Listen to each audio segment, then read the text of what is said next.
Aujourd'hui, on parle de raccourcis clavier. Oui, a priori, ce n'est pas un sujet très passionnant. Mais quand Darktable 3.8 est sorti, on nous a dit que tous les raccourcis clavier créés précédemment seraient détruits et qu'il faudrait en refaire. Alors, je m'y suis intéressé, j'ai regardé et j'ai découvert qu'il y a en fait plein de fonctionnalités cachées que je vous propose de découvrir aujourd'hui. Je m'appelle Nicolas et on regarde ça ensemble. Je vais d'abord commencer par remercier les personnes qui m'ont aidé financièrement pour cette chaîne et leur dire, voilà, j'ai fait l'achat de deux petits logiciels, un qui permet de voir le curseur, voilà, qui est entouré de rouge, là vous le voyez, et un autre qui permet de voir les touches du clavier sur lesquelles j'appuie, donc par exemple L, ici, vous voyez, en bas de l'écran, et même si je veux, si j'ai bien compris, je peux même gribouiller et vous montrer la touche, le bouton qu'on va utiliser aujourd'hui, qui est pour les raccourcis clavier. Voilà. Donc voilà, merci à ceux qui ont aidé pour cette petite chaîne. Voilà, on est sur l'interface de la table lumineuse de Darktable et on va faire des raccourcis clavier. Donc le bouton ici, vous l'avez vu, on l'a dans la table lumineuse, mais on l'a aussi dans la chambre noire. Si je double-clique par exemple sur cette image-là, on la retrouve. Si vous ne l'avez pas, alors c'est commande Shift T, voilà, qui permet de faire apparaître ou disparaître les différentes parties. Voilà, les différentes parties ici de l'interface. En haut, alors sur Mac, donc c'est commande, je suis sur Mac. Sur Windows, je suppose que c'est contrôle. Je vous laisserai vérifier. Bien, alors raccourci clavier, comment ça marche? D'abord, on peut découvrir les raccourcis clavier qui existent déjà. Il y en a un tas de préprogrammés. J'en connais quelques-uns, je ne les connais pas toutes. Celle que j'utilise très souvent, c'est L pour venir à la table lumineuse, et puis D pour venir à la chambre noire, D pour Darktable, je suppose. Mais il y en a des tas d'autres. Comment on fait pour les découvrir? Eh bien, en fait, on peut cliquer sur ce bouton ici. Vous avez vu, j'ai perdu. Voilà mon petit curseur là. Hop, je clique et je vais avoir mon curseur qui va faire de drôles de choses. Alors, pour vous dire, lorsque vous voyez ici, c'est pas ça que je voulais faire. Alors, je vais venir sur les modules ordinaires. Voilà, je recommence. Lorsque vous voyez cette espèce de spirale carrée, ça veut dire que je peux créer un raccourci clavier. Lorsque vous voyez une flèche vers le bas, ça veut dire que je peux ouvrir et fermer les menus. Lorsque vous voyez une croix, ça veut dire que il ne se passe rien. Alors, cette flèche vers le haut et le bas, on va la retrouver pour quelque chose d'autre qu'on verra un petit peu plus tard dans la vidéo. Alors, commençons déjà, si je clique, au lieu de créer un raccourci clavier, si je fais un simple clic, le logiciel va me montrer les raccourcis clavier qui existent déjà pour ce widget. Alors le widget, c'est tout ce qui est autour de l'écran. C'est fait de widgets, hein. Donc il y a l'écran, il y a les pipettes, l'histogrammes, voilà, l'image ici en entier, tout ça c'est des widgets. Donc si je clique par exemple sur Filmic, je vais avoir, c'est ce que j'ai fait tout à l'heure par erreur, je vais avoir en fait les raccourcis pour le module Filmic. Et ici, on voit donc tout ce qui existe et les raccourcis clavier existants, ben là, il n'y en a pas. Bon. Donc je reviens et je peux cliquer sur l'écran. Et là, je m'aperçois que dans la chambre noire, la vue de l'écran, dans la vue active, on a un certain nombre de raccourcis clavier qui existent déjà.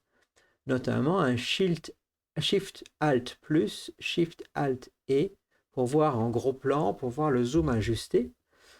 Alors, on va essayer Shift Alt, Alt ou Option, hein, Option sur Mac, Alt sur Windows, et on a le et le plus. Essayons ça. Donc je vais faire Shift Alt et voilà, là je suis à 200%. Je refais, je suis à 400%. Et si je fais le 2, je reviens en vue ajustée, ici je suis à 47%. Et si je fais Shift Alt 3, je reviens en vue voilà, plein écran. De mon zoom. Et ça, comment je l'ai découvert? J'ai découvert en faisant raccourci clavier, clic sur l'écran, Et puis on peut explorer ici tout ce qui existe. Voilà, commande B, évaluation des couleurs. Ça, on s'en est déjà servi si vous avez suivi mes vidéos précédentes. G pour les guides, commande G pour la vérification de gamut. Alors commande G, vérification de gamut. Et voilà, c'est comme si j'avais appuyé sur le petit bouton ici. J'ai plein de couleurs qui sont hors de gamut. Commande G à nouveau. Et ça part. Donc on peut découvrir des tas de raccourcis clavier qui existent juste en faisant l'exploration ici. Voilà, rotation et perspective, j'ai rien. Voilà. Alors, une fois qu'on sait un petit peu qu'on a exploré ça, on va essayer de créer nos propres raccourcis clavier. Le premier type de raccourci clavier que je vais vous montrer, c'est celui qui permet d'activer ou de désactiver un module. C'est particulièrement utile, si je reviens ici à ma barre de développement rapide ici, notamment pour la correction des objectifs. La correction des objectifs, c'est quelque chose, on l'allume, voilà, normalement ça fait quelque chose, on l'éteint, voilà, c'est bon. Allumé, éteint, voilà. Alors, plutôt que de revenir là, ici, alors que vous êtes dans Filmic ou dans je ne sais pas quoi, on va juste définir un raccourci clavier, par exemple la touche C, qui va juste allumer ou activer, désactiver la correction des objectifs. Alors, je vais d'abord trouver la correction des objectifs dans mes menus, mais on peut, a priori, je pense qu'on peut le faire directement, on va voir. Alors ici, il ne veut pas. Alors, pourquoi il ne veut pas? Parce que je n'ai pas la spirale de la mort. Donc, on va le retrouver. Alors, correction des objectifs. Alors, je ne suis pas dans mon menu personnalisé. Du coup, voilà, je m'y perds. Donc là, je me suis remis dans mes menus personnels. Correction des objectifs, c'est ici. Alors, raccourci clavier, j'appuie sur cette touche-là et j'arrive ici sur le bouton. Voilà, je ne touche à rien, j'appuie juste sur la touche C. Et on me dit que C est assigné au module traitement correction des objectifs activé. Bon voilà, je vais recliquer sur le petit clavier là pour que ça ne modifie pas d'autres choses. Et puis normalement quand j'appuie sur C, ça éteint, j'appuie sur C, ça rallume, c'est beau, c'est magique, ça va très vite. Donc ça je m'en sers, correction des objectifs, et puis pour le débruitage, c'est très bien aussi pour la réduction du bruit profilé lorsque votre appareil est reconnu. Ici, hein, vous avez, là on voit un profil pour ISO 160 trouvé, ça veut dire qu'il a reconnu le boîtier et que en gros la réduction du bruit c'est juste un allumer éteindre. Donc je vais faire ça, je vais faire par exemple un B pour bruit. Alors on me dit que c'est déjà existant, option globale, panneau, contrôle de repli. Bon, alors pas bien du tout, donc je vais essayer autre chose, je vais faire un N, N pour noise, hein, je le fais à l'anglaise, et lorsque j'appuie, voilà. Alors évidemment, si je veux supprimer un raccourci clavier, par exemple le N finalement je m'en souviens pas, et puis je me dis, ben, au lieu de B, j'aurais pu faire CTRL B ou option B. Alors comment on fait pour les supprimer? Alors bah, je supprime en refaisant le même en fait. Donc je clique réduction de bruit ici, j'appuie sur N, et on me demande, est-ce que vous voulez supprimer le raccourci? Oui, je le supprime, et puis je vais en faire un autre, donc je me place là, et je vais faire par exemple commande B. Commande B, c'est déjà évaluation des couleurs. Non, zut. Alors je vais faire CTRL B. CTRL B, et ben voilà. CTRL B, ça marche, c'est activé. Donc commande B, j'active la réduction de bruit. Commande B, je le supprime. Et on peut regarder un petit peu, je vais enlever ça. Si vous allez sur le module, on devrait voir, peut-être qu'il faut qu'il soit allumé, on devrait voir le raccourci exister. Alors qu'est-ce qu'il faut faire? C'est option T, raccourci des mots-clés. Non, c'est pas les mots-clés que je veux. Je veux qu'ils mettent les panneaux d'aide. Ah. Alors, il me semblait que c'était... Et il veut pas. Bon. Alors, c'était où? C'était un raccourci clavier, il me semblait que ça existait pour avoir de l'aide. Normalement, lorsqu'on va sur un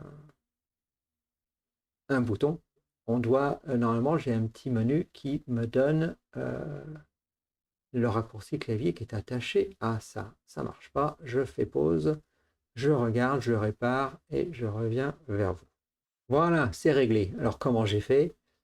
Je suis allé ici dans mes raccourcis clavier, j'ai cliqué dans l'écran et puis j'ai essayé de trouver dans toutes ces choses-là les infobulles.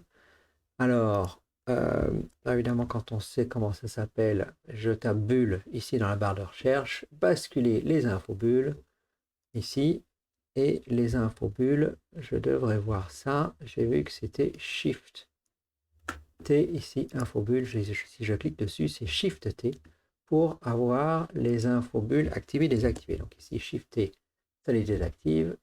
Shift T, ça les active. Et donc, quand je me mets ici, vous voyez un petit L, je ne sais pas si vous le voyez bien, un D qui se met là. Si je vais dans la chambre noire, si je vais vers la réduction du bruit, ici, voilà. J'ai réduction du bruit est activé, CTRL B pour le raccourci clavier. Donc on les voit, les contrôles, les raccourcis clavier qu'on a créés, activé, un petit C ici. Donc je ne sais pas si vous l'avez vu, ici. Ah, voilà, pas grave, je voulais dessiner, mais j'apprends à utiliser des petits logiciels. Enfin bon, voilà. J'ai encore perdu mon curseur. C'est parce que j'essaie, je pense, d'en faire d'autres. Bien. Alors, comment est-ce qu'on peut modifier ça, régler ça encore un petit peu? Je vais aller ce bouton raccourci clavier, je vais cliquer sur réduction du bruit et j'arrive ici dans les préférences du logiciel. Et on me met directement sur le module que j'ai fait, CTRL B, module du traitement, activé, voilà. Et les effets, c'est basculer. Basculer, ça veut dire que si c'est allumé, j'éteins, et si c'est éteint, j'allume. Si on reste appuyé ici, vous pouvez modifier la manière dont le raccourci va avoir son effet. Ici, basculer, vous pouvez décider finalement que la réduction du bruit, vous voulez uniquement l'activer. Et si vous appuyez par erreur une deuxième fois, ça ne va pas le désactiver. Hein. Donc on peut, voilà, c'est à explorer. En principe, je trouve que basculer, c'est pas mal. On aura l'occasion de revenir à ça. Si vous voulez changer de raccourci clavier, vous pouvez juste cliquer là-dessus, en double-clic. Et par exemple, je fais un N, je reviens à mon N. Il va créer un nouveau raccourci clavier pour la même chose. Voilà, sans passer par l'interface, on peut le faire directement ici dans les menus. Et si je veux l'enlever, je double-clique, j'appuie sur N. Est-ce que vous voulez le supprimer? Oui. Donc il n'y a pas de, on ne peut pas faire bouton droit ou autre ici pour l'enlever. Pour enlever un raccourci, il faut en fait le recréer le même à nouveau. Je n'ai pas trouvé d'autre méthode pour ça. Bien, passons à des raccourcis un petit peu plus sophistiqués. Pour certains modules, il ne s'agit pas juste de les activer ou de les désactiver. Voilà. En fait, on a des modules un petit peu plus complexes, notamment, prenons-en un, Filmic. Voilà. On sait que Filmic, on peut avoir 2, 3, 4, 5 curseurs à modifier. Donc il ne s'agit pas juste de l'allumer ou de l'éteindre. De toute façon, si vous êtes en flux relatif à la scène, il est toujours allumé. Mais lorsque on est en train de travailler et qu'on veut en fait revenir à Filmic, on peut faire un raccourci clavier qui va m'emmener vers le module, l'ouvrir et me permettre de jouer avec. Pour faire ça, donc on cherche le module en question, ici, Filmic, RVB. Je vais cliquer sur le bouton pour les raccourcis clavier. Je vais cette fois-ci non pas sur le bouton mais sur le titre du module. Et par exemple, je vais faire un F pour Filmic. Voilà. Et j'éteins la création de raccourcis. Et là, par exemple, vous êtes ailleurs, dans rotation et perspective, j'en sais rien. Vous appuyez sur F. Et là, en fait, il vous ouvre le module Filmic à son premier onglet. Et là, je peux commencer à faire mes modifications. Donc, en fait, il va nous emmener vers le module au lieu juste de l'allumer ou de l'éteindre. Donc ça peut être pratique pour Filmic, ça peut être pratique pour balance de couleur à RGB. Voilà, les modules un petit peu plus complexes. Hein. Je rejoue, F, tac, il me ramène vers Filmic. Très pratique, très rapide. Alors, le bouton de raccourci clavier permet aussi de régler ce qui se passe dans votre panneau d'accès rapide. Panneau d'accès rapide qui peut être utile si on y trouve toutes les instructions, tous les modules, les curseurs dont on sert. Et effectivement, si on en a la moitié dans le panneau et puis il faut aller explorer pour trouver les autres, effectivement, ça perd de son utilité. Alors, ce n'est pas strictement au sens propre des raccourcis clavier, mais le bouton ici de raccourci clavier permet de régler ce qui se passe dans ce panneau d'accès rapide. Alors, par exemple, dans Filmic, moi j'utilise exposition relative du blanc et du noir beaucoup, échelle de plage dynamique, je dois bien vous dire que je ne m'en sers pas beaucoup. Mais je peux l'enlever avec le bouton raccourci. Donc, hop, je clique dessus, et là, on voit une flèche vers le bas. Flèche vers le bas, ça veut dire que si je fais CTRL-clic, je vais l'enlever. Alors, je vais essayer CTRL-clic, voilà, et il est parti. Et si je veux en rajouter l'autre, alors attention, je vais désactiver les raccourcis clavier, je vais dans Filmic que j'ouvre, et je vais rajouter dans l'onglet Look, contraste, latitude, saturation des tons moyens. Je vais les rajouter. Donc je clique sur les raccourcis clavier, et là vous avez une flèche vers le haut. Flèche vers le haut, ça veut dire que je vais l'envoyer vers le panneau rapide. C'est fait. Et maintenant la flèche est vers le bas, puisqu'il est dedans. Flèche vers le haut pour latitude, CTRL, clic. Voilà, et CTRL, clic gauche. Vous avez donc maintenant les trois qui sont arrivés dans le panneau d'accès rapide. Alors, ça marche pour tous les curseurs, pour toutes les instructions dans ces modules un petit peu complexes. Et donc maintenant, vous voyez, si je veux faire jouer avec le contraste, je joue avec le contraste directement ici dans mon panneau rapide. Donc voilà, en fait, ce n'est pas des raccourcis clavier, mais c'est bien pratique quand même. On va maintenant essayer d'utiliser les modules raccourcis, les raccourcis de clavier les plus sophistiqués, c'est-à-dire on règle un curseur avec un mouvement de souris. Donc ça c'est très prometteur. Je dois bien vous dire qu'on a un petit peu de mal à attraper ces raccourcis. Peut-être que c'est dû au Mac, peut-être que c'est plus facile sur les distributions d'origine qui sont sur Linux.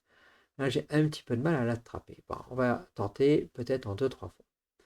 L'idée, c'est d'appuyer sur le bouton de raccourci clavier, d'aller au-dessus d'un curseur, et je vais rester appuyé sur une touche en bougeant la souris à droite à gauche. Et en fait, j'essaie d'attraper, à un moment donné, le curseur va bouger et le raccourci clavier va être établi.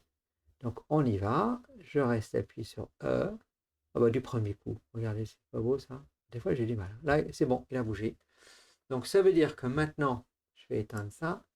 La touche E avec un mouvement horizontal est associée à l'exposition. Je me mets ici, j'appuie sur E, je vais à droite, j'augmente l'exposition, j'appuie sur E, je vais à gauche. Je reste appuyé, vous avez vu hein, dans l'écran là. Donc voilà. Et alors si on se trompe, par exemple, je fais un raccourci clavier et puis j'appuie sur E juste. Et puis il m'assigne le raccourci clavier à autre chose. Alors on peut toujours vérifier ici en cliquant, donc raccourci clavier, je clique sur exposition, on peut regarder ici ce qui a déjà été fait. Et normalement, quand vous avez un mouvement, c'est E horizontal, et puis ici dans l'élément, vous avez une valeur. Voilà. Alors, on ne peut pas rajouter ici horizontal, en fait, il faut vraiment l'attraper.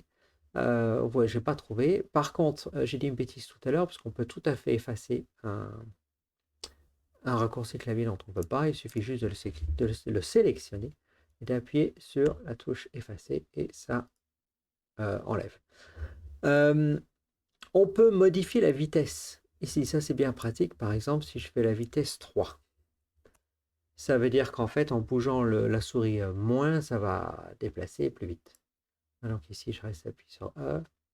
Et puis, en fait, il bouge beaucoup plus rapidement. Le curseur, ça fait des mouvements plus petits.